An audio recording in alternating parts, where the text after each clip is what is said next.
Hello and welcome to a very special edition of Sutton Impact Family Style, episode 105, and our first podcast. It's a three-way podcast. We have a guest.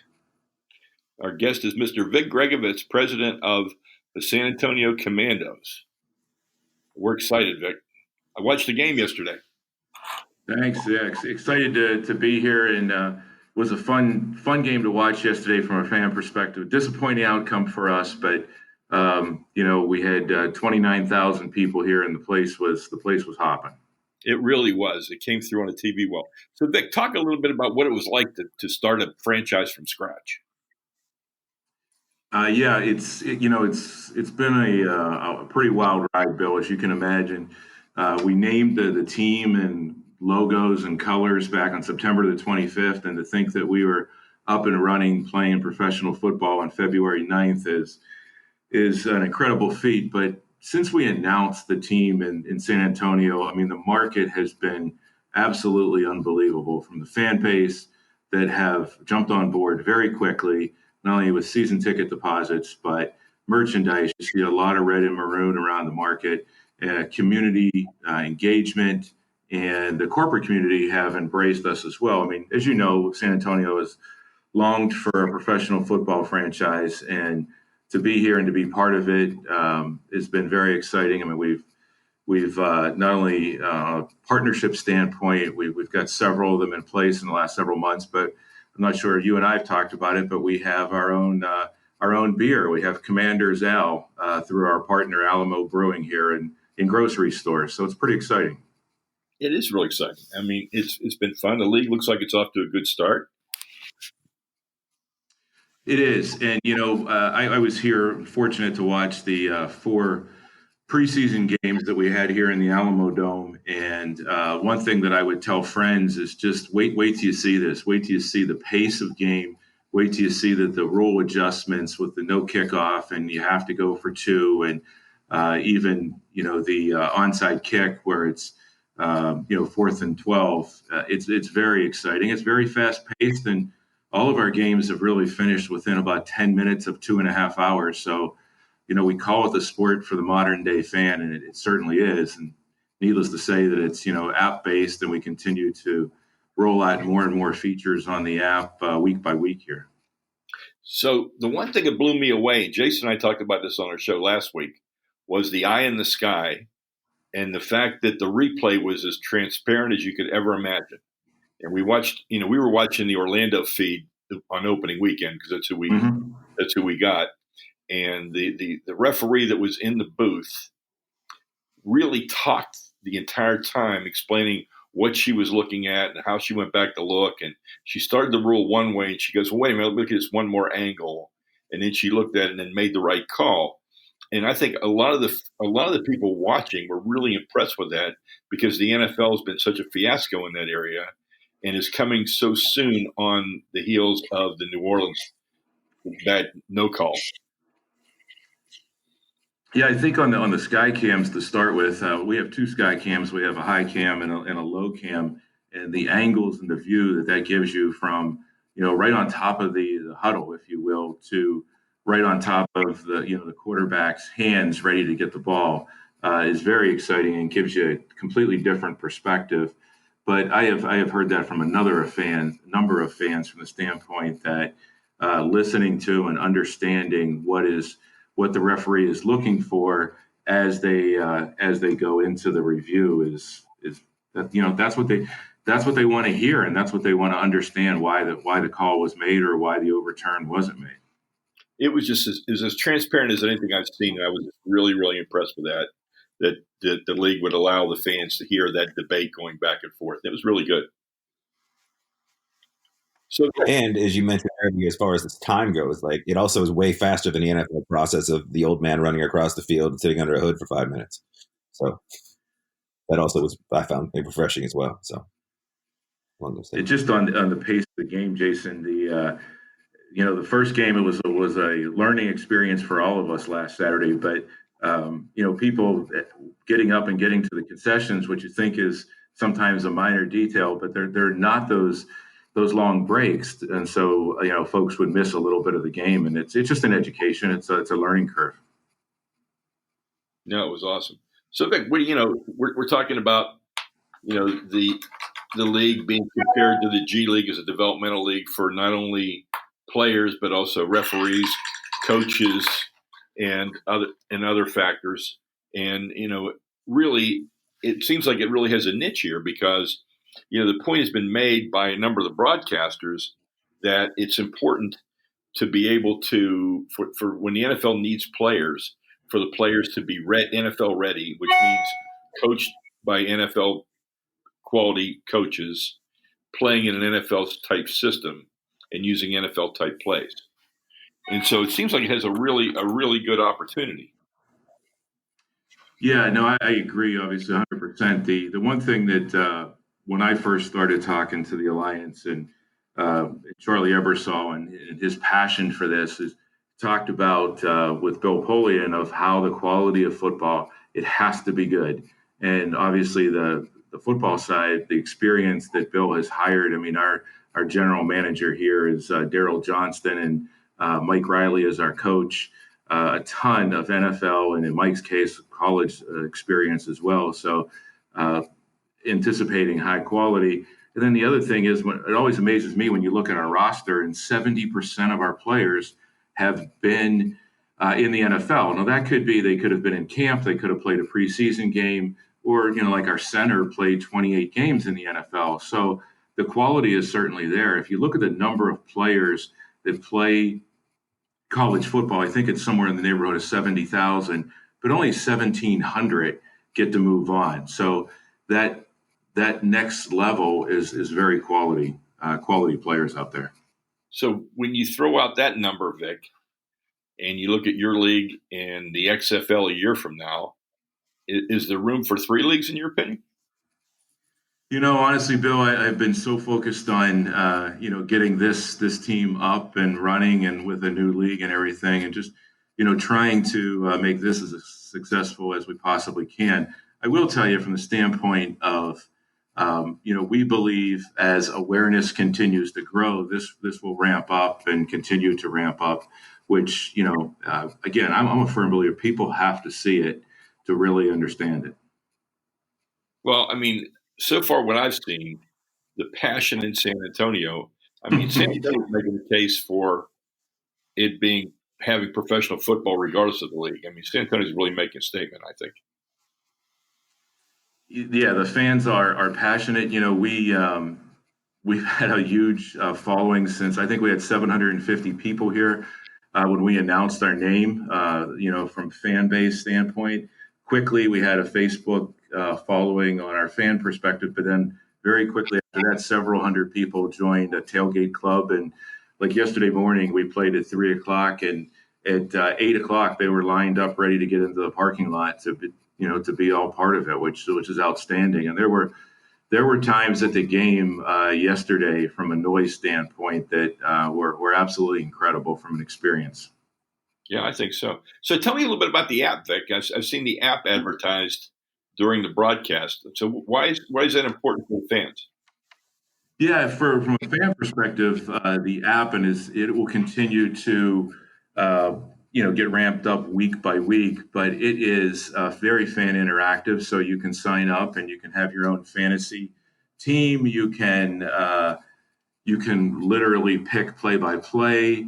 What if it's going to be a run? What you think the expectations could be right? It's going to be left, or if it's going to be a pass, and who's going to catch it? And then you accumulate points, and as you move down that road, you have opportunities to win prizes. So we just rolled it out last week, so it's in the infancy stages, but I can tell you it's a product they've been working on for a couple of years. So I've got one last question, Vic, and then I'll turn it back to Jason in case he's got some more. So the NFL draft's coming up in May. Your league is over when? About the same time? Yeah, so we start this, we started last Sunday, the Sunday after, or the Saturday, the Sunday, or week after the Super Bowl. And then we end with our championship game in Vegas on April the 27th. Okay. So you're done. So hopefully some of these guys will get a lot of exposure and be a lot of great opportunities for them. And some of these guys will go to the NFL draft, which will then, again, work to ensure the credibility of your league and what you're trying to do.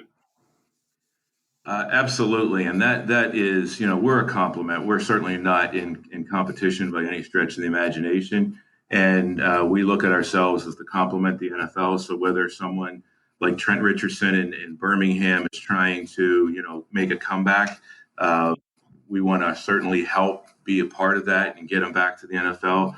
Our contracts, unlike some in the past, allow players to go if they get a tryout for an NFL camp in July. They can go, and in some cases, like our kicker Nick Rose, he had an opportunity to go kick for the San Diego Chargers in the playoff game. Did that, and then he was back here 2 weeks after that when their season was over, and is our kicker. Well, Jason, you got anything for Vic? Well, I mean, we have to ask our two important questions that we ask all of our guests and that we talk about at the end of every show. I don't know if you've heard of it, but we always ask for a food moment. So, in San Antonio specifically, or anywhere else you've had recently that's been great food.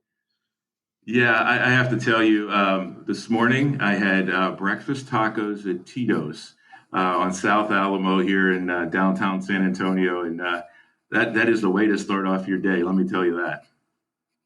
Nice, very nice. Well, Vic, you need to make it to Lulu's Jailhouse Cafe in San Antonio for the chicken fried steak, or the 3-pound cinnamon roll, whatever you want.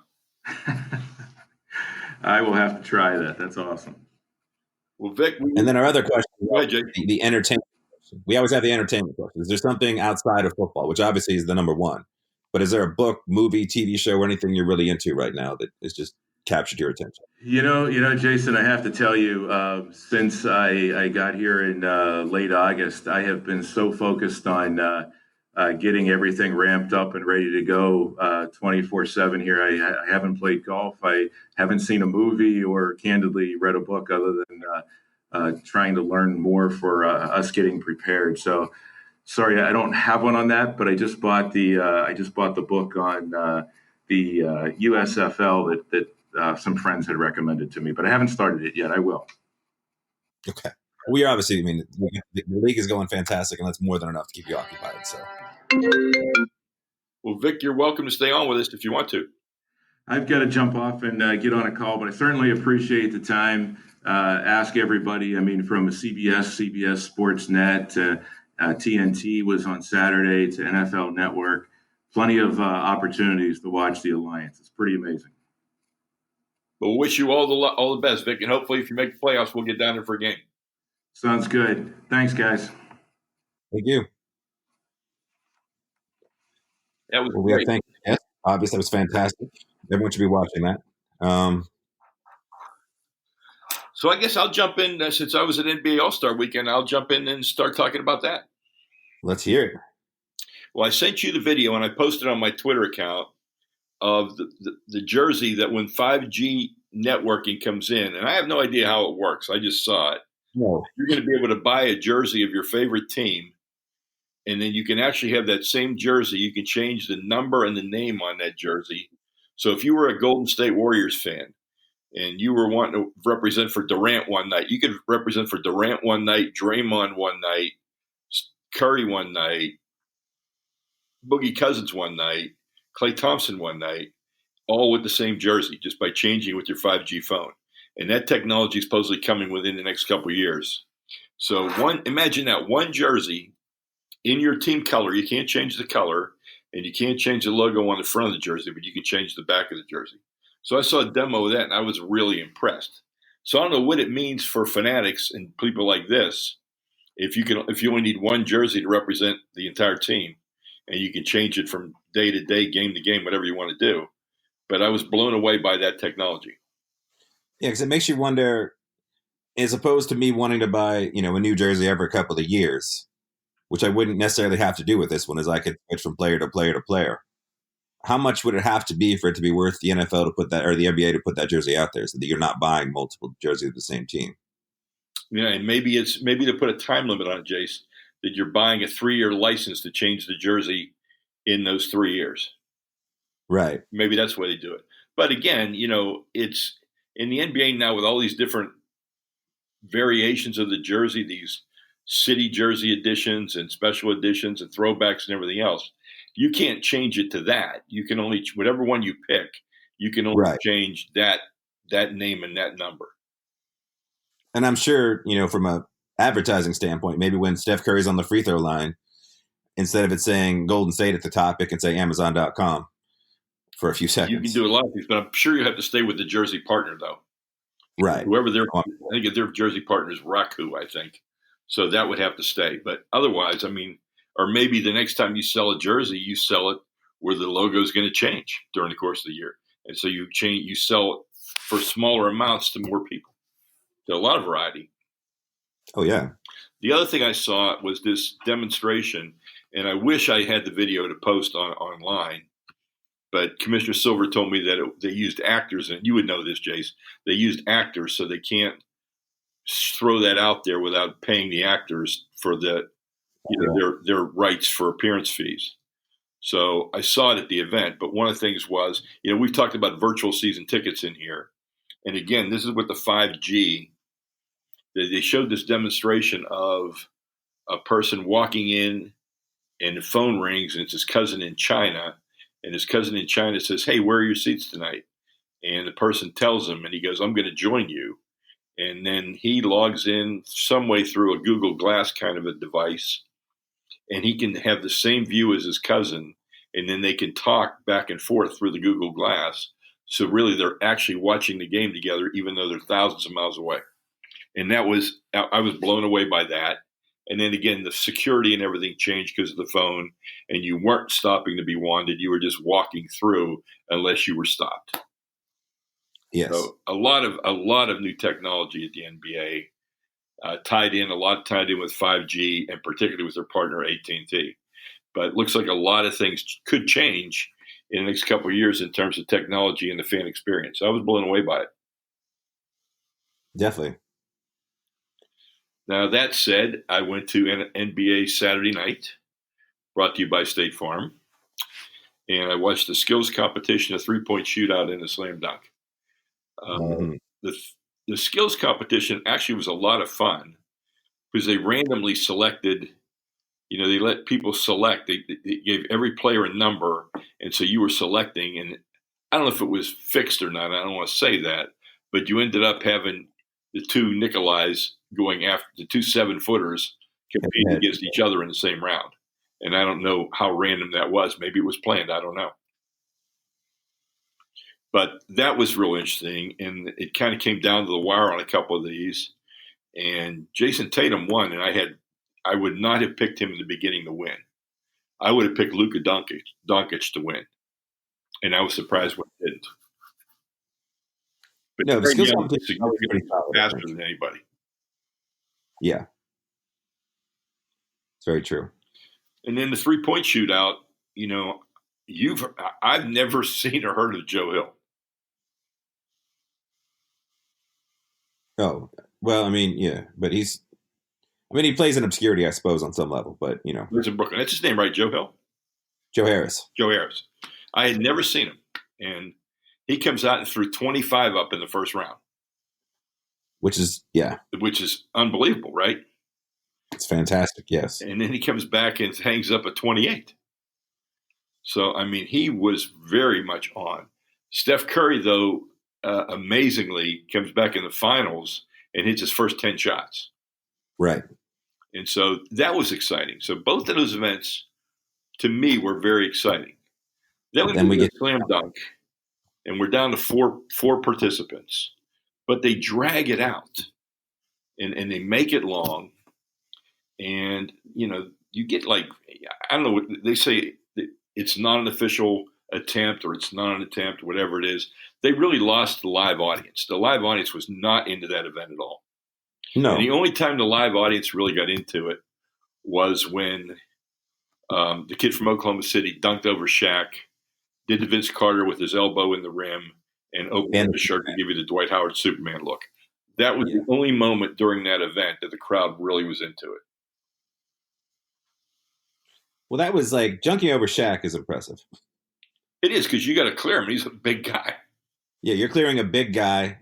Because, when the other guy jumps over J. Cole sitting in a chair, it's not as impressive as jumping over Shaq. Not at all. And even when you're jumping over a 5'8" rapper, you're just not. It's not that impressive to begin with. No. And when you jump over a plane and don't make it over the cross, or your model plane, whatever that thing was, even if he makes it over the plane, that's not an impressive dunk. No, it's wide. It's not high. No. And he didn't make it over. He broke the plane on the way over. Yeah. But it could be better. I mean, I know they keep trying to reinvent it every year, try and figure it out. But when you only have 4 people in it, and now next year, who knows who'll be in it? Because did you follow Twitter? Yeah, because Giannis said, should I be in the dunk contest next year? And then Donovan Mitchell, another pseudo, I think you call him a star, right? Yeah, he's legit. And then Donovan Mitchell said, if you're in, then I'm in. So if you had Antetokounmpo, the Greek freak, along with Donovan Mitchell, that already makes it a better dunk contest, I think. Absolutely it does. But their agents have to say it's okay to do, because that's where, to me, that's the hang-up. I think a lot of these guys would do it out of pride and wanting to do it, but I think their agents convince them if they lose, it's not good for their image. So then they don't enter. But I think, and again, you hate to be, old man on the porch complaining about the youngsters, but I mean, what made the dunk contest great was obviously, in the ABA with Dr. J and where it started, but then you had, Jordan and Dominique, arguably 2 of the biggest stars in the NBA, going head to head in the dunk contest. Right. John Kemp, everybody, I mean, it was dudes, it was not just, Michael Jordan is Michael Jordan. Like, literally Michael Jordan, greatest player of all time, was at the dunk contest. I mean, it's unbelievable. So, I don't know. I would love to see the Greek Freak in the dunk contest. So, because that was the play of the All-Star game when Curry bounced that pass. That was the highlight of the All-Star game, and that might be the highlight of a lot of things. That was an amazing play. Like 14, his hand was like 14 feet in the air. Yeah, I mean, it was a great pass too. I mean, unbelievable pass, and the timing on it, and it was incredible. That's the All-Star moment of the year, easily. And it was phenomenal. Like that's one I think for years to come that can be in the reel. That's how good that play was. Because the All-Star game itself, I thought, was just eh. It is what it is.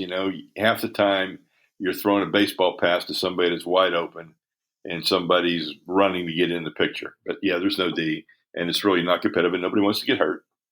Would I say it's better than the Pro Bowl? Yeah, it's better than the Pro Bowl. That's about as far as I'll go. It's about as far as you can go. Now, there was a little bit of, I don't know if you would call this drama, but Anthony Davis, who obviously the Pelicans don't want to play, and he doesn't want to play for the Pelicans. Yes. He played 5 minutes in the first half of the All-Star game, despite having a shoulder injury that's keeping him from playing for the Pelicans. Right. And I understand the NBA not wanting guys to sit out, especially your stars, but if you're New Orleans, he's not going to be in a lot of other events at the All-Star game without having to play. Right. But if you're New Orleans, like, he's not on your team next year. Well, he could be. He could be. Odds are he's not. I mean, there's some pretty big offers that are going to be out there for him this summer. Potentially from, the Knicks, Celtics. Obviously, the Lakers offer will still be there. I know the Clippers want in. I think everybody, he's a 26-year-old, Oh, yeah. We talked about it last week. I'd take Zion Williamson over him already, but, right. He is a great player. No. So we'll see where it goes. I mean, it was entertaining. It was, it's Saturday night is the Be Seen night. And, there's a lot of stars there. And because it's the NBA, there's a lot of the hip hop nation was there. A lot of the performers. And they tried to get those guys involved, and they performed, and, it was fun for a lot of people. And Charlotte did a really nice job of hosting it. And, it was a walk around event, Jace.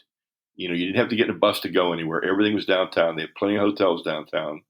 And so it was a walking event, unlike when it was in Atlanta, where it was tough. It was tough to get around Atlanta, but Charlotte was pretty good to get around. And next year it's in Chicago, which means it's going to be a bus event, which changes a little bit. Yes. And Chicago in February is different than, Chicago in the spring or in the early fall or something. But Charlotte was really good. Speaking of Charlotte, I had some very good meals. Okay. I had a lunch and a breakfast at Mert's Heart and Soul Food Cafe, which has always been one of my favorites. I've been going there for years. Very good place to go. I ate at an Italian restaurant called Luce for Valentine's Day with your mom. It was very, very good. Great food, great service. And what I would really say that stood out to me is, besides how great the food and service was, it was a restaurant where you could actually have a conversation, and it was full. So acoustically and ambiance wise, it was awesome. And I rarely get to see that. Nice. Well, I guess I talked a little bit about my food moment. It's not a super endorsement of the food moment, but I had crawfish for the first time ever in a crawfish boil. Yeah. So how would you rate your first crawfish boil? If we're going a scale of 1 to 10, I'd probably say about a 5. Okay. It's a lot of work for a little bit of meat. It's pretty sloppy. Mm-hmm. You got juices everywhere. And again, for those that know me, I'm not a huge shellfish seafood person to begin with. So, my bar is already, it would have had to be. I think it's one of the things where the experience is more important probably than the food. It is. I think so. Everybody has seen it. There's been commercials, and they portrayed it where you're dumping the pot out, and all this stuff goes all over the table: the corn, the potatoes, the crawfish, the oysters, and so a lot of people like that. Did they have king cake, Jace? You can't go anywhere without stepping on a king cake in this town right now. From now until the end of Mardi Gras in a few months or a month. But the other thing that's kind of fun about crawfish is just watching people eat crawfish. Yeah, because people eat them like just voraciously. It's like watching a dog eat a bowl of food. Like they're just tearing and popping. It's pretty incredible. Yeah. It's like a race so you can get more crawfish, because usually like it's a big pile for 2 people and they just seem like they're racing to see who gets more crawfish. And I know other people are just being dainty, just ripping off the tail and eating the tail. Right. Which is there's also, probably me. When you twist, you can choose. Basically, the crawfish's waste disposal system is edible, and some people don't peel it off, and other people do. I peeled mine off. I just, Yeah. But I've been told by many people, like, just eat it. It's no big deal. And then there's the sucking of the head. Right. Some people like to just suck a little juice out. Some people just throw the head right away, which is what I chose to do. And other people go in there for all the head goo. They want all of it, every ounce of crawfish. So, there's lots of ways to eat said crawfish. Yes, there are. Have you seen episode 7 yet of True Detective? I sadly have not. I usually watch it today, but I haven't had a chance to watch it as of yet. Okay. Without spoiling it, there's a lot to go in one episode. Which is pretty crazy. And the episode is, I thought, okay, maybe it's going to be a 2-hour episode. I think it's only an hour episode. And they're not skipping a week to let you watch all the other episodes. It's on next week, the final episode. But again, still, the acting, the story, the twists, the plot, it's phenomenal. So if you haven't watched it, people, go online and stream it and binge on it and watch it. Because I'll guarantee you the 7 hours so far will fly by. It is a very fast-moving show. It is, and the acting is first rate. And, the twists and turns will really keep your attention. Very, very impressive. Very nice. Well, I had a nostalgia watch. Okay. They re-released Willow, the Ron Howard, Val Kilmer, and Warwick Davis movie. Okay. I didn't realize George Lucas actually wrote the movie. And that was one of Ron Howard's first that was his first like major giant franchise to direct as far as a feature film with epic pieces. Mm-hmm. I watched a little behind the scenes. Val Kilmer is still fantastic as Mad Mardigan in it. He's just a very fun character. As sort of, the legendary fighter. I think it's Val Kilmer in almost everything he's done. Yeah. But he's one of those guys that nobody respects. He doesn't get a lot of respect. I mean, I liked him as Jim Morrison. Yeah. I loved him in Top Secret. Top Secret. I love him as Doc Holliday in the Wyatt Earp movie that he's in. What can I think? Oh, Tombstone. Mm-hmm. He takes a lot of credit. I think he's Batman movie. Jim Morrison Doors. Yeah, he was in the bad Batman movie, which I think hurt his career a little bit. Okay. He was in the Neon one where he played, because it seemed like Val Kilmer would have been a good Batman, but it was a bad Batman movie. You would think so. If Michael Keaton could be a good Batman, Val Kilmer could be a good Batman. Yeah. Ben Affleck. I mean, Batman, because of the costume, lets a lot of people try that role out. It's true. But I know he was in the one that everybody hated. So I think, it seemed like he kind of had one of those careers where like every time he was on the verge of like that next, it seemed like maybe he made a few of the wrong movies. He was great in Heat too. Another great movie. I don't know. It does seem like he's slightly underrated. And Willow's a weird one because I don't know if you would recommend. Like, I watched Willow a long time ago and enjoyed Willow, so I don't know how people would enjoy Willow. Like, if a kid would watch Willow today and enjoy it. Hard to say. Some of the CGI monster work's a little bit off. And then, while I think Warwick Davis, was amazing, in Harry Potter and some other movies he's done since then, he has a little trouble carrying the emotional lead of a film, I would say, in Willow. It's a lot of heavy lifting for him to do emotionally as an actor, and I don't know if he was quite ready for that at that point. So I saw I saw something on Twitter from M. Night Shyamalan. Okay. And he was thanking people for supporting his movie. I think it's over 500 million. And wow. And his comment was, which I thought was really interesting, he says, "I'm thankful that I'm able to write films that aren't dependent upon CGI, and that I have a base of fans that want to see a story, not just an effect." Okay. And I reached out and responded to him, and Jason, I said, while I really appreciate the way you said that, and I like most of your films, and I capitalized most, because there's no excuse for Lady in the Water and a couple of the other ones. There's not. The elevator one was a little bit weak. Yeah. Lady in the Water was horrendous. And the one with the wind was just as bad. But, I loved Sixth Sense. I loved Unbreakable. I liked The Village. Even though it reminded me more of a Twilight Zone episode than a movie. But I liked Unbreakable. I liked Split, and I liked Glass. So I think that's been somewhat of a knock on him overall, is that a lot of his films feel like Twilight Zone episodes that don't quite have enough. That they'd be a great 1 hour Twilight Zone episode, and or maybe a 30-minute Twilight Zone episode. Yeah. Because the original Twilight Zone was 30 minutes. Oh, okay. I didn't even know that. Yeah. But yeah, it has a lot of that sort of feel to it, Again, in Signs, I'm kind of neutral on Signs. I mean, I like the premise, but again, it probably didn't need to be 90. It didn't need 100 and some minutes. Yeah, I got a lot of problem with the alien logic in that movie. Yeah. But yeah, it is what it is. Well, listen, everybody, what we'd really like from this episode is some feedback.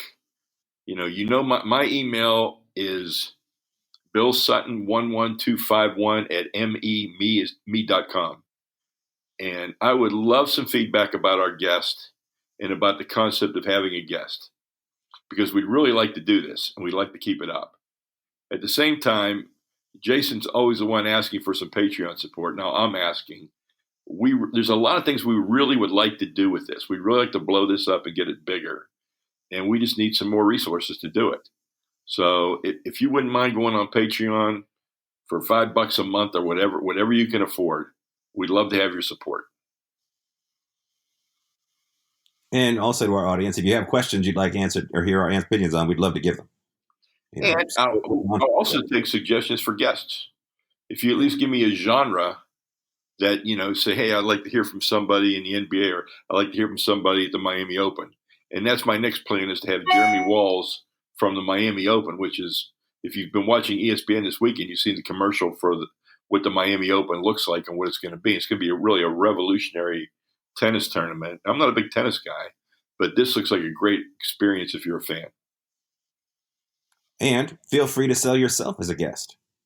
Yes. Good point, Jay. If you have something interesting to say and you think there's a reason we should bring you on, just drop my dad the email and see what we got. Or, hit him up on Twitter. We'd love to.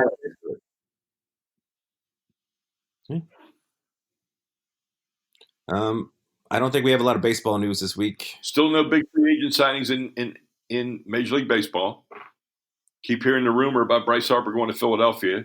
And then this morning there was a rumor that both Bryce Harper and Manny Machado were going to sign with the Padres.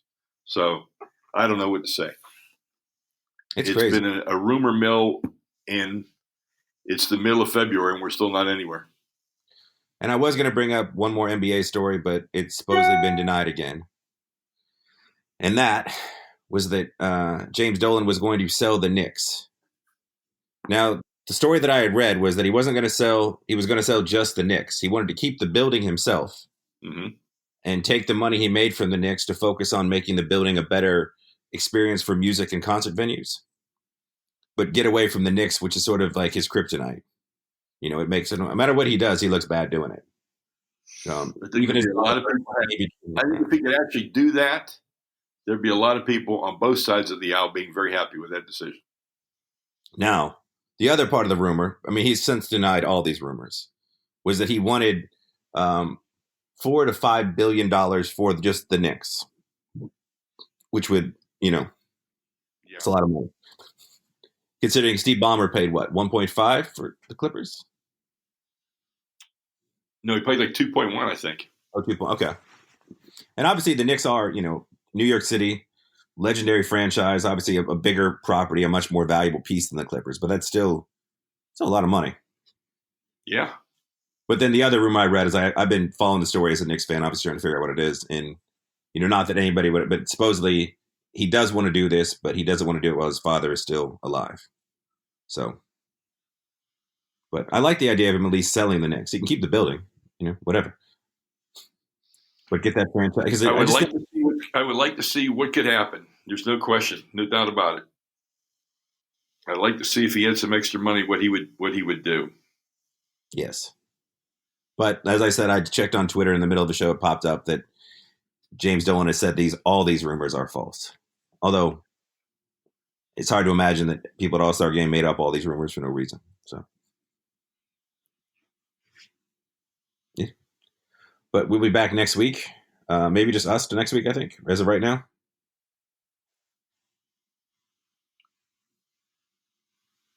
And until next time.